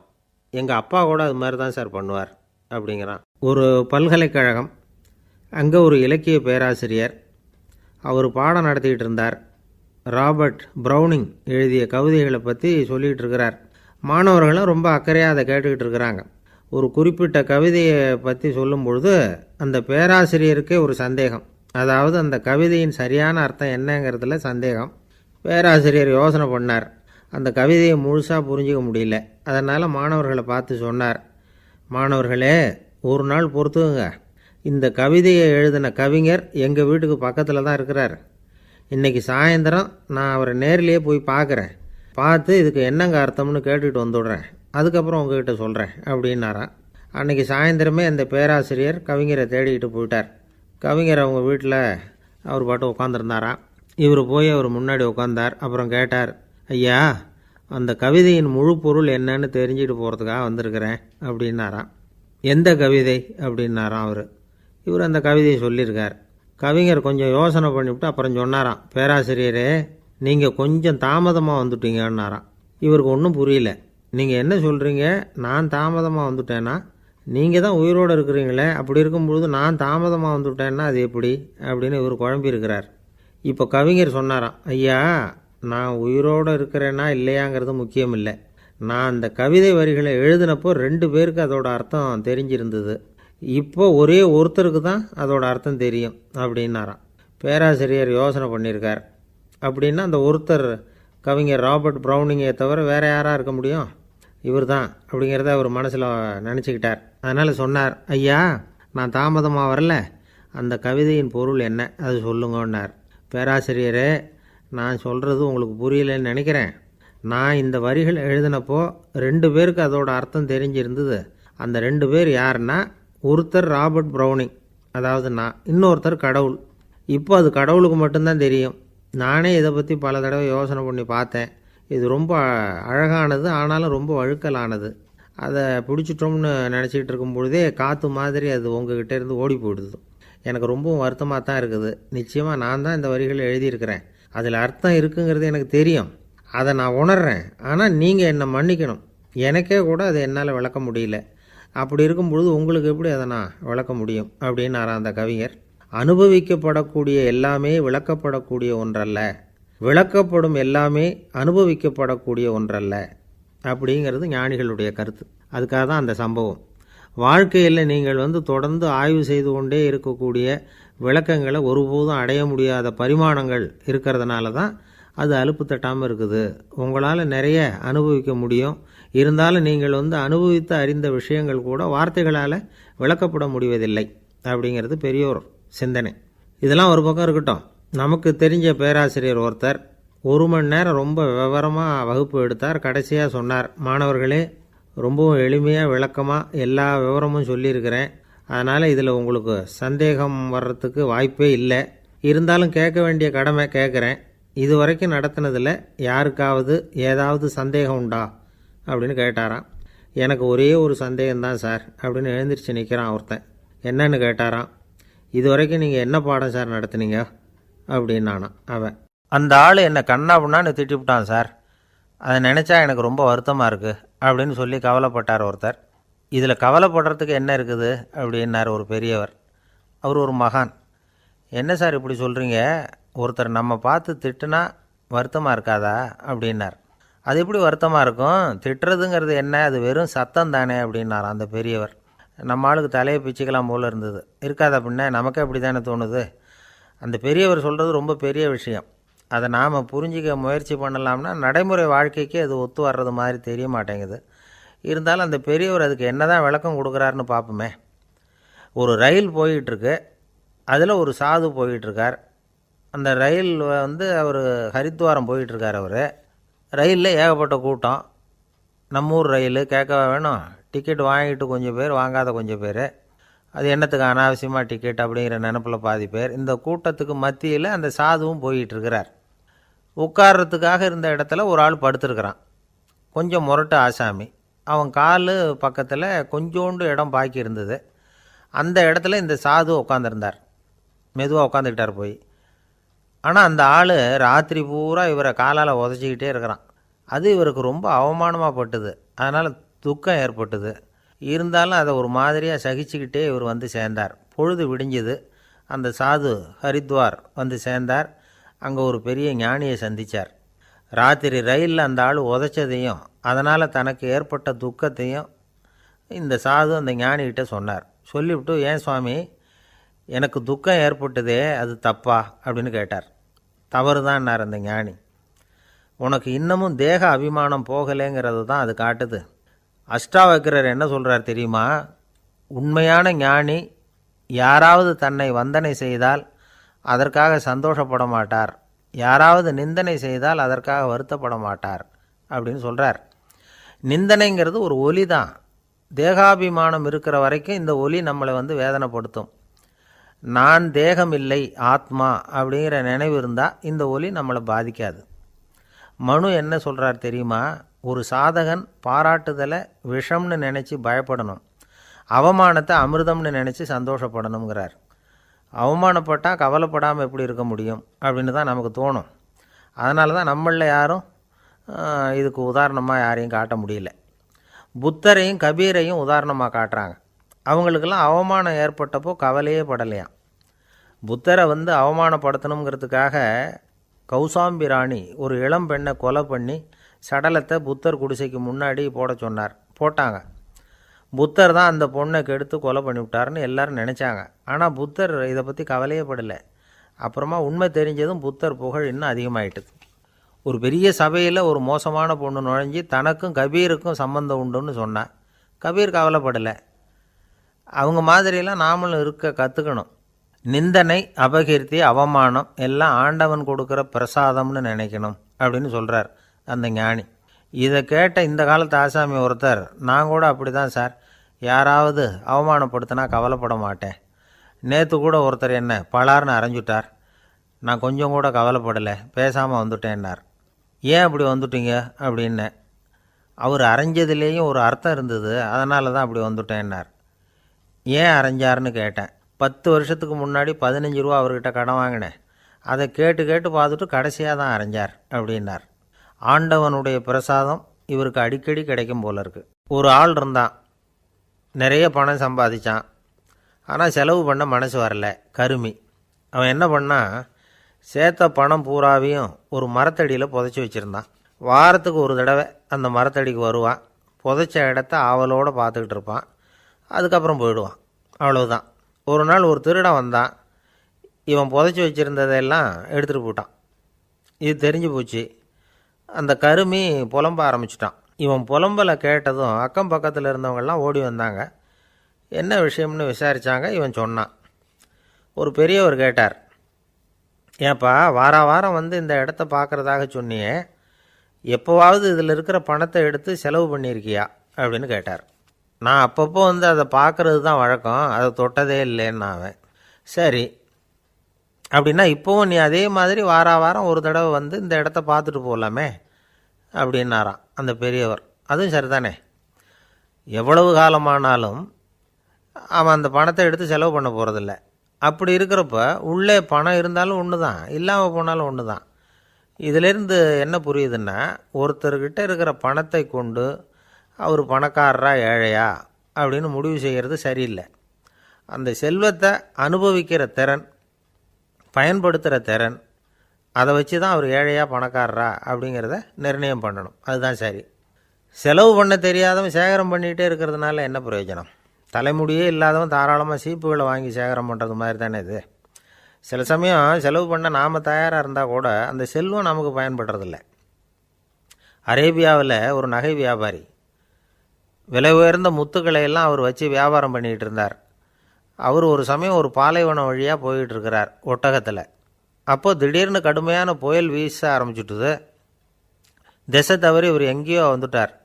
கூட வந்தவங்களையும் காணலை. எங்கே போனாங்களோ தெரியல. இவர் ரொம்ப பயந்து போய் அங்கே எங்கேயுமா அலைஞ்சு திரியிறார். வழியே தெரியல. பசி கடுமையாயிட்டுது. ஒட்டகத்து முதுகில் ஒரு மூட்டை இருந்தது. அதை பிரித்து பார்த்தார். உள்ளே ஏதாவது இருக்கான்னு தேடி பார்க்குறார். அது வரைக்கும் கண்ணில் தட்டுப்படாத அபூர்வமான ஒரு பை கண்ணில் பட்டுது. ஆஹா, அதில் ஏதாவது சாப்பிட்றதுக்கு இருக்கும் அப்படின்னு நினச்சி ஆவலாக அதை பிரித்து பார்க்குறார். அந்த பையில் விலை உயர்ந்த முத்துக்கள் நிறைய இருந்துதான். அப்போ தான் அவர் நினச்சாராம், விலை உயர்ந்த முத்துக்கள் கூட சாப்பிட்றதுக்கு உணவாக முடியாது அப்படிங்கிறத புரிஞ்சுக்கிட்டாராம். எந்த நேரத்தில் எது நமக்கு தேவையோ அது நமக்கு தாராளமாக கிடைக்கணும். அப்படி அது கிடைக்கிறதுக்கு நம்மக்கிட்ட இருக்கிற செல்வம் பயன்படணும். அது நமக்கும் பயன்படலாம், நம்ம மூலமாக அடுத்தவங்களுக்கும் பயன்படலாம். அதுதான் செல்வத்தின் பயன். ஒரு மரத்தடியில் ஒருத்தன் உட்காந்து அழுதுகிட்டு இருந்தான். அந்த பக்கமாக வந்த இன்னொருத்தன் ஏப்பா அழுதுகிட்டு இருக்கிறேன்னு கேட்டான். இந்த இடத்துல தான் பூமிக்கு அடியில் பணம் இருக்குது, புதைச்ச இடம் தெரியல, அதான் அழறேன் அப்படின்னா. நல்லா ஞாபகப்படுத்தி பாரு, எந்த இடத்துல புதைச்ச அப்படின்னு கேட்டான் இவன். அது எப்படி எனக்கு தெரியும், புதைச்சி வச்சிருக்கிறவன் நான் இல்லையே, எங்கள் எதிர்த்த வீட்டுக்காரன் அப்படின்னானா இவன். அரேபிய நாடு, அங்கே ஒரு ஆட்சி தலைவர். அரேபிய நாட்டு ஆட்சி பொறுப்பை ஏற்றுக்கிட்டவர். அவர் ஆட்சி பொறுப்பை ஏற்றுக்கிட்ட பிறகு ஒரு நாள் ஒரு தெருவில் நடந்து போய்கிட்டு இருந்தார். அவர் தோளில் ஒரு பெரிய துணி மூட்டை, அதை சுமந்துக்கிட்டு கடத்தெருவை நோக்கி அவர் போய்கிட்டு இருக்கிறார். வழியில் அவரை சந்தித்தார் உமர். அவர் கேட்டார், கலீஃபா அவர்களே, எங்கே புறப்பட்டுட்டீங்க அப்படின்னு கேட்டார். கலீஃபான்னா ஆட்சி தலைவர்னு அர்த்தம். இதுக்கு அவர் சொன்னார், நான் துணி வணிகம் செய்கிறவன், அதனால் துணி வியாபாரம் செய்கிறதுக்காக போயிட்டுருக்கிறேன்னார்.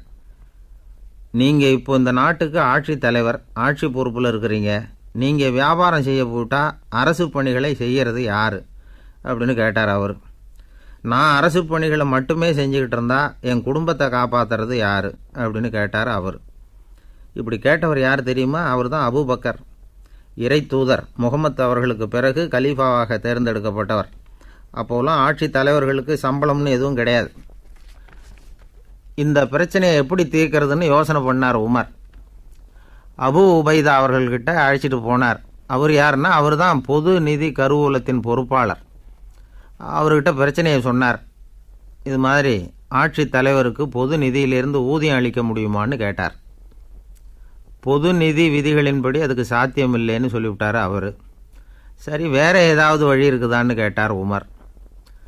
அபு உபைதா கொஞ்சம் யோசனை பண்ணி பார்த்தார். அப்புறமா சொன்னார், மக்காவிலிருந்து மதீனாவுக்கு குடிபெயர்ந்து வந்த அகதிகளுக்கு நிதி உதவி அளிக்கிறதுக்கு விதிகளில் இடம் இருக்கு. அப்படி பார்த்தா அபூபக்கரும் அகதி தானே, அதனால் எல்லா அகதிகளுக்கும் கொடுக்கறது மாதிரியே அவருக்கும் ஒரு தொகை அளிக்கலாம்னார். கலீஃபா அபூபக்கருக்கு இந்த அகதி உதவி தொகையைத்தான் கொடுத்துட்டு வந்தாங்களாம். குடும்ப செலவுக்கு அது போதுமானதாக இல்லை. இருந்தாலும் கலீஃபாங்கிறதுக்காக மற்ற அகதிகளை விட அதிகமாக தொகையை பெற அவர் விரும்பலை. மார்பு பக்கம் கிழிஞ்சிருந்த ஒரு மேலாடையை தான் அவர் அணிஞ்சிருந்தார். அவருடைய துணைவியார் அஸ்மா, அவங்க ஒரு நாள் தேன் அருந்து ஆசையாக இருக்குன்னாங்களாம்.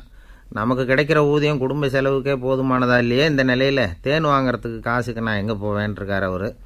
கொஞ்ச நாள் கழித்து அவங்க ஒரு தொகையை அவர்கிட்ட கொடுத்து தேன் வாங்கிட்டு வர சொன்னாங்களாம். இவருக்கு ஆச்சரியம், ஏது இந்த பணம்னு கேட்டிருக்காரு. நீங்கள் தினமும் குடும்ப செலவுக்காக கொடுத்துக்கிட்டு வந்த பணத்தில் கொஞ்சம் கொஞ்சமாக மிச்சப்படுத்தி வச்சேன்னாங்களாம். அபூபக்கர் அந்த பணத்தை எடுத்துக்கிட்டு நேராக பொது நிதி கருவூல பொறுப்பாளர்கிட்ட போனார். இந்த பணத்தை பொது நிதியில் சேர்த்துருங்க, இது அதிகப்படியாக எனக்கு தரப்பட்டு வந்த ஊதியம், அடுத்த மாதத்துலேருந்து இந்த தொகையை குறைச்சிங்கன்னு வேற சொல்லிவிட்டாராம். பசியை தணிக்க தேவையான அளவு உணவு, ஒரு ஜோடி உடை, இதை தவிர கூடுதலாக மக்கள் பொது நிதியிலிருந்து வாங்கிக்கிறதுக்கு என் குடும்பத்தாருக்கு உரிமை இல்லை அப்படின்னு சொல்லி கண்டிப்பாக சொல்லிவிட்டாராம். அவர் வாங்கிட்டு வந்த அந்த குறைந்த ஊதியம் கூட அவர் மனசை உறுத்திக்கிட்டே இருந்தது. கடைசி நேரம் அவர் தம்முடைய மகள் ஆயிஷா அவர்களை அழைச்சார். மகளே, இதுவரைக்கும் பொது நிதியிலிருந்து நான் வாங்கிட்டு வந்த தொகை என்னுடைய இதயத்தில் பாரமாக அழுத்திக்கிட்டு இருக்கு. என் தோட்டத்தை விற்று அதில் வர்ற பணத்திலேருந்து நான் இதுவரைக்கும் வாங்கிட்டு வந்த ஊதிய தொகையை கணக்கு போட்டு பொது நிதியில் சேர்த்துவிடு அப்படின்னாராம். பதவி ஏற்கிறதுக்கு முன்னாடி தன்கிட்ட இருந்ததை விட இப்போ கூடுதலாக என்ன சொத்து இருக்குன்னு பார்த்துருக்கார். ஒரு ஒட்டகம், ஒரு கோப்பை, ஒரு பணியாள். இதையும் அடுத்தபடியாக கலீஃபாவா வர்றவர்கிட்ட ஒப்படைச்சிருங்க அப்படின்னு விட்டாராம். அதே மாதிரி அடுத்து வந்த உமர்கிட்ட ஒப்படைச்சாங்க. அப்போ உமர் சொன்னாராம், அபூபக்கரே, இந்த முன்மாதிரியால் உங்களுக்கு பிறகு இந்த ஆட்சி பொறுப்பை ஏற்கிறவர்களை பெரும் நெருக்கடிக்கு ஆளாகி விட்டீங்க அப்படின்னு சொல்லி ரொம்ப கண் கலங்கினாராம்.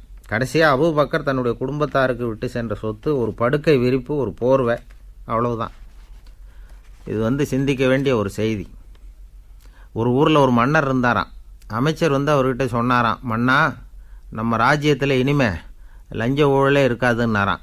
ஆஹா, அப்படின்னா ஊழல் பேர் வழிகளையெல்லாம் நாடு கடத்தியாச்சா அப்படின்னு கேட்டிருக்காரு மன்னர். இதுக்கு அவர், அப்படி இல்லைங்க, இனிமேல் கொடுக்கறதுக்கு ஜனங்கள்கிட்ட பணமே இல்லை அப்படின்னாராம். 1816 வருஷம் செப்டம்பர் மாதம் 11 பிரான்ஸ் தேசத்தில் உள்ள ஒரு மருத்துவமனை. அங்கே ஒரு இளம் டாக்டர் கொஞ்ச நாளைக்கு முன்னாடி தான் அந்த ஆஸ்பத்திரியில் புதுசாக வேலைக்கு சேர்ந்துருக்கிறார். அவர் பேர் ரெனே லெனக். அவர் அன்னைக்கு காலையில் அந்த மருத்துவமனையில் அப்படியே ரவுண்ட்ஸ் வந்துக்கிட்டு இருக்கிறார். வார்டில் ஒரு படுக்கையில் ஒரு இளம் பெண் படுத்திருக்கிறா. அந்த பொண்ணுக்கு இருதய நோயாக இருக்கலாம்ங்கிறது மற்ற டாக்டர்கள் சந்தேகம். அந்த காலத்துல எல்லாம் ஒருத்தருடைய இருதய துடிப்பை தெரிஞ்சுக்கணும்னா நோயாளியின் மார்பில் டாக்டர் காதை வச்சு பார்த்து தான் தெரிஞ்சுக்கிறது வழக்கம். ஆனால் இந்த பெண்ணும் இளம் பெண், அந்த டாக்டரும் புதுசாக சேர்ந்துருக்கிறவர். அதனால் பரிசோதனை பண்ண தயங்கினார். கொஞ்ச நேரம் யோசனை பண்ணார். திடீர்னு ஒரு ஞாபகம் வந்தது அவருக்கு. அதாவது அன்றைக்கி விடியற் காலையில் தோட்டத்தில் அப்படி வாக்கிங் போயிட்டு இருந்தப்போ சின்ன பசங்கள்லாம் ஒரு மரக்கட்டையை வச்சு விளையாடிக்கிட்டு இருந்தாங்களாம். அதை இவர் பார்த்துருக்கிறார். அது என்ன விளையாட்டுனா, ஒரு நீளமான மரப்பலகை, அதில் ஒரு முனையில் ஒரு பையன் தன்னுடைய காதை வச்சுக்கிட்டு இருக்கிறான், மறுமுனையில் இன்னொரு பையன் அந்த மரப்பலகையை ஒரு ஆணியால் கீறிக்கிட்டு இருக்கிறான். ஒரு முனையில் ஆணியால் கீறும் பொழுது மறுமுனையில் காதை வச்சிருக்கிற பையனுக்கு அந்த சத்தம் துல்லியமாக கேட்குது. அந்த டாக்டருக்கு காலையில் பார்த்த இந்த விளையாட்டு ஞாபகத்துக்கு வந்துட்டுது. உடனே என்ன பண்ணார் தெரியுமா? ஒரு நீளமான காகிதத்தை எடுத்தார். அதை அப்படியே உருளை மாதிரி உருட்டினார். ஒரு முனையை அந்த நோயாளியின் மார்பில் இடது பக்கம் வச்சார், இன்னொரு முனையில் தன்னுடைய காதை வச்சார். என்ன ஆச்சரியம்! நோயாளியின் மார்பில் நேரடியாக காதை வச்சு கேட்குறத விட துல்லியமாக கேட்டுது இதய துடிப்பு. இதய துடிப்பு மட்டும் இல்லை, மூச்சு இழுத்து விடுறது, திரவ பொருள்களின் அசைவு, எல்லா சத்தமும் தெளிவாக கேட்குது. கிரேக்க மொழியில் ஸ்டெத்தாஸ் அப்படின்னா மார்பு, ஸ்கோப்பின் அப்படின்னா பார்ப்பதுன்னு அர்த்தம். அதனால் டாக்டர் ரெனே லெனக் தான் கண்டுபிடிச்ச கருவிக்கு ஸ்டெத்தஸ்கோப் அப்படின்னு பேர் வச்சார். அவரே முதல் மாடலையும் செஞ்சார். அளவு ரொம்ப பெருசாக இருந்தது, சுலபமாக எடுத்துகிட்டு போகிறது கஷ்டம், அது அவ்வளோ கஷ்டமாக இருந்தது அது. அதனால் அவரே அதை அப்புறம் 2 பிரிவாக தயார் பண்ணார். இது 2 துண்டையும் டாக்டர் தன்னோட கோட்டு பாக்கெட்டில் வச்சுக்கலாம், தேவைப்படுறப்ப எடுத்து ஒன்றா சேர்த்துக்கலாம். இப்படி தான் அவர் ஆரம்பத்தில் பண்ணார். தன்னுடைய இந்த கண்டுபிடிப்பை பற்றி அவர் ஒரு புத்தகம் எழுதினார். நிறைய விற்றுது, புகழும் பணமும் சேர்ந்தது. பணமும் புகழும் சேர்ந்தது மாதிரியே அவருக்கு ஒரு நோயும் சேர்ந்தது.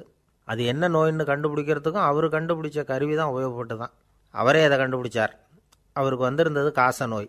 1826 வருஷம் ஆகஸ்ட் மாதம் 13 உலகத்தின் முதல் ஸ்டெதஸ்கோப்பை கண்டுபிடிச்ச டாக்டர் ரெனே லெனக் காலமானார். அவர் சாகிறதுக்கு முன்னாடி மரத்தால் செஞ்சு வச்சுருந்த ஸ்டெதஸ்கோப்பை தனக்கு வேண்டியப்பட்ட ஒரு டாக்டர்கிட்ட கொடுத்து, என்னுடைய சொத்துக்கள்லேயே ரொம்ப வசந்தது அப்படின்னு சொன்னாராம். அதுக்கப்புறம் 3 வெள்ளைக்காரங்க சேர்ந்து இந்த கருவியில் சில மாற்றங்களை பண்ணாங்க. ஆனால் 1829 லண்டனில் டாக்டர் நிக்கோலஸுங்கிறவர் ஒரு காதால் இதய துடிப்பை கேட்குறத விட டாக்டர் 2 காதாலையும் கேட்குறது தான் சரியாக இருக்கும் அப்படின்னு ஒரு கருத்தை வெளியிட்டார். அதுக்கப்புறம் ரொம்ப காலம் கழித்து 1852 ஜார்ஜ் காமான் அப்படிங்கிறவர் ரப்பர் டியூப்களை உபயோகப்படுத்தி 2 காதாலையும் கேட்குற மாதிரி ஒரு புதிய வடிவத்தை அதுக்கு கொடுத்தார். அதுக்கு பிறகு அது படிப்படியாக எவ்வளவோ மாற்றங்கள் இருந்தாலும் ஆரம்பத்தில் டாக்டர் ரெனே லெனக் உருவாக்கின அடிப்படை மாடலை யாரும் மாற்றி அமைக்கலைங்கிறது தான் முக்கியமான விஷயம். நமக்கு தெரிஞ்ச ஒரு ஆஸ்பத்திரி, அதில் ஒரு நோயாளி, காலை நேரத்தில் நர்ஸு அந்த பக்கமாக போயிட்டு இருந்தாங்க. அதை பார்த்துட்டு ஒரு நர்ஸுன்னு கத்துறார். நர்ஸு அவசரமாக ஓடி என்ன விஷயம்னு கேட்டாங்க. சிஸ்டர், இங்கே பாருங்கள், உங்கள் டாக்டரை என் நெஞ்சில் அவர் காதை வச்சு கேட்டுக்கிட்டு இருக்கிறார் அப்படின்னார் நோயாளி. சிஸ்டர் பதட்டப்படாமல், அதனால் என்ன, இந்த டாக்டர் பழமையான விஷயங்களில் ரொம்ப நம்பிக்கை உள்ளவர், அதனால் ஸ்டெதாஸ்கோப்பை உபயோகப்படுத்தாமல் காதை வச்சு கேட்குறார், அது ஒன்றும் தப்பு இல்லை அப்படின்னாங்களாம்.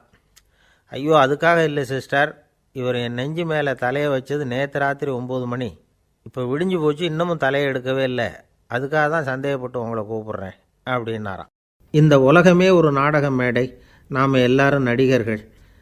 இது ஞானிகள் சொல்கிறது. இது ஒரு பக்கம் இருக்கட்டும். இந்த உலகத்துக்குள்ளே எத்தனையோ நாடக மேடைகள், எத்தனையோ நடிகர்கள், எத்தனையோ நாடகங்கள், இதெல்லாம் எப்படி ஆரம்பமாச்சு? அதுதான் இன்றைக்கி தகவல். அதாவது ஆதி மனிதன் பேச ஆரம்பிக்கிறதுக்கு முன்னாடி சைகையாலேயே எல்லாத்தையும் சொல்லிகிட்டு இருந்தான். அதனால் அப்போவே நடிப்பு ஆரம்பமாயிட்டுது. முதல்ல ஒரு வேட்டையைத்தான் அவன் நடித்து காட்டியிருப்பான். இவன் எப்படி போனான், எதிரில் மிருகம் எப்படி வந்தது, அதோடு எப்படி சண்டை போட்டான், எப்படி அடித்து கொண்டுகிட்டு வந்தான், இதை அப்படியே மற்றவங்களுக்கு நடித்து காட்டியிருப்பான். ஏன்னா மொழி கிடையாது. இந்த காலத்துலலாம் நாடகங்களில் நடிக்கிறவங்கள நடிகர்கள்ங்கிறோம். ஒரு காலத்தில் இவங்களுக்கு என்ன பேர் தெரியுமா? திஸ்பியர்கள் அப்படின்னு பேரான். இதுக்கு காரணம் உண்டு. அதாவது 2000 வருஷத்துக்கு முன்னாடி கிரீஸ் நாட்டில் திசிபியஸ் அப்படின்னு ஒரு ஆள் இருந்தான். அவன் ஒரு பெரிய நாடக கலைஞன். அவன் சில இளைஞர்களை சேர்த்துக்கிட்டான், பயிற்சி கொடுத்தான், நாடக குழுவை உருவாக்கினான். நடிகர்களையும் நாடகத்துக்கு தேவையான பொருள்களையும் ஏற்றிக்கிட்டு போகிறதுக்கு ஒரு வண்டியையும் தயார் பண்ணான். அந்த வண்டியிலேயே அவன் கிரேக்க நாடு பூராவும் சுற்றினான். ஊர் ஊராக நாடகம் போட்டான். ஒரு ஊருக்கு போனதும் அங்கே நாடகம் நடத்த தியேட்டர் இருக்கா அப்படிங்கன்னெல்லாம் பார்க்குறது இல்லை அவன். ஏன்னா அப்போலாம் தியேட்டர்னா என்னென்ன தெரியாது. நாடகம்னா அதை ஒரு மூடிய கொட்டைக்குள்ளே தான் நடத்தணுங்கிறது அப்போ யாருக்குமே தோணலை. இந்த வண்டி போகும், அதுவே ஒரு பகுதி, அப்படியே ஒரு மேடை மாதிரி விரிச்சிக்கும். அதில் ஏறி நின்றுக்கிட்டு நாடகத்தை நடித்து காட்டுவாங்களாம். மக்கள்லாம் எதிரில் தரையில் உட்காந்து அதை பார்த்துக்கிட்டு இருக்கிறது. உலகத்தின் முதல் நடமாடும் தியேட்டர் இது தானா. இந்த திசிபியஸ் தான் முதலாக உலகத்தில் நாடகங்கிற பொழுதுபோக்கை நடத்தி காட்டினவன் அப்படின்னு சொல்கிறாங்க. அவன் சொந்தமாக நாடகம் எழுதுனான், நடித்தான், நாடகத்தை இயக்கினான். அதனால தான் அவனை first man of the theatre அப்படின்னு சொல்லுவாங்க. அவன் தான் நாடக மேடையின் முன்னோடி. கிரேக்கர் காலத்திலேயே நாடக ஆசிரியர்கள், நடிகர்கள், ரசிகர்கள் இவங்கள்லாம் உருவாயிட்டாங்களாம். நாடகத்தின் சரித்திரத்தில் இந்த 3 பிரிவும் ரொம்ப முக்கியம். அதாவது கிரேக்க தியேட்டர்கள்லாம் திறந்த வெளி மேடைகள் தான். பெரும்பாலும் மலைச்சரிவுகள், அதுவே படிப்படியாக பண்ணியிருப்பாங்க. கீழே அரைவட்ட வடிவில் மேடை, அதுக்கு ஆர்கெஸ்ட்ரான்னு பேர். பிற்காலத்தில் இதில் உட்காந்து இசைக்குழுவினர் வாய்ச்சதுனால இசைக்குழுவுக்கே ஆர்கெஸ்ட்ராங்கிற பேர் வந்துட்டுது. இப்போது கிரேக்க தியேட்டர்களில் ஒன்று, அதோட காலம் கிமு 340. அதை இன்னமும் பாதுகாத்து வச்சுருக்கிறாங்களாம். எபிடாரஸ் அப்படிங்கிற இடத்துல அது இருக்குதான்.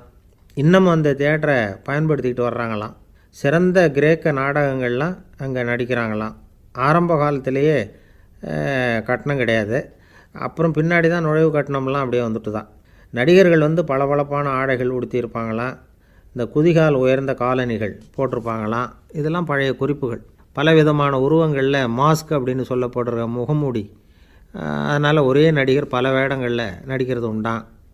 ஆரம்பத்தில் பெண் நடிகர்கள் கிடையாது, எல்லாம் ஆண் நடிகர்கள் தான். ரோமானியர்கள் தான் முதல் நிரந்தர நாடக மேடையை கட்டினவங்க. அதுதான் முதல் தியேட்டர். கிமு 1048 காலகட்டத்தில் பாம்பிங்கிற நகரத்தில் அதை கட்டியிருக்கிறாங்களாம். கிரேக்க ரோமானிய தியேட்டர்களின் அடிப்படையிலேயே இந்த இத்தாலிய வடிவ அமைப்பாளர்கள் இந்த குதிரை லாட வடிவில் ஒரு ஆடிட்டோரியத்தை உருவாக்கினாங்களாம். இப்படி அதை பற்றி நிறைய தகவல் இருக்குது. 1576 லண்டனில் இந்த பின்ஸ்பர்ரி, அப்புறம் இந்த பில்ட்ஸில், அப்புறம் ஜேம்ஸ் இப்படிங்கிற ஒரு முயற்சியால் தான் இங்கிலாந்தில் முதல் தியேட்டர் உருவாச்சான். அப்படி ஒருத்தர் இருந்தாராம். உலக நாடக மேடையின் வரலாறு இதுதான். அதாவது இப்போல்லாம் அறிவியல் வளர்ச்சி அதிகமாகிட்டுது. திரைப்படம், தொலைக்காட்சி எல்லாம் வந்தாச்சு. ஒவ்வொரு வீடுமே ஒரு குட்டி தியேட்டர் மாதிரி ஆகிட்டுது. தொலைக்காட்சி முன்னாடி உட்காந்தா எழுந்திருக்கவே மனசு வர்றதில்லை. ஒரு அம்மா ஒரு மனோதத்துவ டாக்டரை தேடிட்டு வந்தாங்களாம் இந்த காலத்தில். டாக்டர், எங்கள் வீட்டுக்காரர் எப்போ பார்த்தாலும் டிவி முன்னாடி உட்காந்துக்கிட்டு அதையே வெறிச்சு பார்த்துக்கிட்டு இருக்கிறார், உத்து பார்த்துக்கிட்டு இருக்கார், எனக்கு சந்தேகமாக இருக்குன்னாங்களாம். இது மனக்கோளாறு இல்லைங்க, ஆர்வக்கோளாறு, அவ்வளவுதான், இதுக்காக பயப்படாதீங்கன்னாரான் டாக்டர். அப்படி இல்லை டாக்டர், டிவி ஓடும் பொழுது நாம் எல்லாம் அதை பார்க்குறோம் சரி, ஆனால் அவர் அப்படி இல்லை, டிவியை நிறுத்தினதுக்கு அப்புறமும் அதையே உத்து பார்த்துக்கிட்டு உட்காந்துருக்கிறார், அதனால தான் சந்தேகப்பட்டு உங்ககிட்ட வந்தேன் அப்படின்னாங்களாம். சில பேரை இப்படி சொல்கிறது உண்டு. அடுத்தவங்களை அனுசரித்து நடந்துக்க தெரியல, அவன் என்ன சார் மனுஷன் அப்படிம்பாங்க. சக மனிதர்களோடு எப்படி பழகிறது அப்படின்னு தெரியாததுனாலேயே பல பேர் இன்றைக்கி சங்கடப்பட்டுக்கிட்டு இருக்கிறாங்க. வசதி வாய்ப்பெல்லாம் சரியாக இருக்கும், ஆனால் வாழ்க்கை சரியாக இருக்காது. இன்னொருத்தர்கிட்ட எப்படி பேசுறது பழகிறதுங்கிறது தெரியாததுனால தான் இந்த அவஸ்தை. சரி, இந்த அவஸ்தை இல்லாமல் வாழறது எப்படி? இதுக்கு அனுபவசாலிகள் சில வழிமுறைகளை சொல்கிறாங்க. அதெல்லாம் என்னென்னங்கிறத இப்போ தெரிஞ்சுக்குவோம். முதல்ல நம்ம நாக்கு நம்ம கண்ட்ரோலில் இருக்கணும். வார்த்தைகளை கொட்டிவிட்டு அதுக்கப்புறம் அள்ள முடியாமல் கடந்து கஷ்டப்படக்கூடாது. எப்படி பேசுகிறோங்கிறதும் முக்கியம். பேசுகிறப்ப எப்படி முகத்தை வச்சுருக்கிறோங்கிறதும் முக்கியம். அன்பாக பேசினாலும் நல்லாயிருக்கும். அப்படி பேசுகிறப்ப ஆதரவாக அவர் தோள் மேலே ஒரு கையை போட்டுக்கிட்டு பேசினா இன்னமும் நல்லாயிருக்கும். ரெண்டாவது விஷயம், இன்னொருத்தர்கிட்ட பேசுகிறப்போ வாக்குறுதிகளை அள்ளி வீசக்கூடாது. கொடுக்குற வாக்குறுதி குறைச்சலாக இருக்கணும். அப்படி கொடுத்த வாக்குறுதியை கண்டிப்பாக நிறைவேற்றணும். நாம் ஒருத்தரை பாராட்டுறோம் அல்லது அவரை பற்றி அபிப்பிராயம் சொல்கிறோம்னா அது ஆக்கப்பூர்வமாக இருக்கணும். நம்ம பாராட்டு அல்லது விமர்சனம் அடுத்தவருடைய முன்னேற்றத்துக்கு உதவுறது மாதிரி இருக்கணும். நாம் சொல்கிறத கேட்டுட்டு அவன் தலையில் கையை வச்சுட்டு உட்காந்துடக்கூடாது. எப்பவும் உற்சாகமாக இருக்கணும், முகம் அலர்ச்சியாக இருக்கணும். மனுஷன் இருந்தால் வருத்தம், கவலை, ஏமாற்றம் எல்லாம் இருக்க தான் செய்யும். அதெல்லாம் மனசில் இருக்கட்டும். அந்த வருத்தமும் கவலையும் ஏமாற்றமும் சேர்ந்துக்கிட்டு நம்ம முகத்தில் இருக்கிற மலர்ச்சியை மூடி மறைக்கிறதுக்கு நாம் இடம் கொடுத்துடக்கூடாது. எந்த விஷயத்தை பற்றி யாருக்கிட்ட பேசினாலும் வெளிப்படையாக பேசணும். திறந்த மனசோடு பேசணும். மூடி மறைச்சி முழுங்கிக்கிட்டு இருக்கக்கூடாது. இன்னொருத்தர்கிட்ட பேசுகிறப்போ விவாதம் பண்ணுங்க, அது தப்பு இல்லை.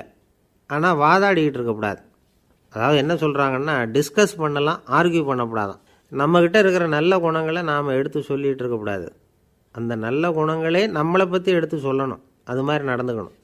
அதே மாதிரி அடுத்தவங்க கிட்ட உள்ள கெட்ட குணங்களை பற்றி அவசியம் இல்லாமல் நாம் பேச வேண்டியதில்லை. உங்களை பற்றி யாராவது தப்பாக பேசுகிறாங்களா, அப்படி அவங்க பேசுகிறதுல உண்மை இல்லையா அப்படின்னா அதை நீங்கள் பொருட்படுத்த வேண்டியதில்லை, விட்டுடலாம். அது தானாக போயிடும். ஒரு 4-5 பேரோட பேசிக்கிட்டு இருந்தீங்கன்னா எல்லாருக்கும் முக்கியத்துவம் கொடுங்க. யாரையும் அலட்சியப்படுத்தாதீங்க. தமாஷா பேசலாம். ஆனால் அவங்க தமாஷ் அடுத்தவங்களை கேலி பண்ணுறதா இருக்கக்கூடாது. நமக்கு கிடைக்க வேண்டியது கிடைக்கலையே அப்படிங்கிற தவிப்பு நம்மக்கிட்ட இருக்கக்கூடாது. அது தேவையில்லை. உங்கள் செயல்பாடுகள் தெளிவாக இருக்கட்டும். பாராட்டு தானாக அவங்கள தேடிட்டு வரும். இன்னொரு மனுஷனுடைய மனசில் கௌரவமான ஒரு இடத்த பிடிக்கணும்னா நாம் இந்த குணத்தையெல்லாம் நம்மக்கிட்ட வளர்த்துக்கணும். இதெல்லாம் அனுபவசாலிகள் சொல்லியிருக்கிற குறிப்புகள். இந்த குறிப்புகளை சரியாக புரிஞ்சுக்கணும். அது முக்கியம். தப்பாக புரிஞ்சுக்கிட்டா என்ன ஆகும் தெரியுமா? இதை கேளுங்க. ஒருத்தர் வந்தார். சார், அடுத்தவங்க தோள் மேலே கையை போட்டுக்கிட்டு அன்பாக பேசணும்னு சொன்னீங்க. அப்படி தான் பேசினேன். அவர் முதுகை கூட தட்டி கொடுத்தேன். என் வேலை போயிட்டுது சார்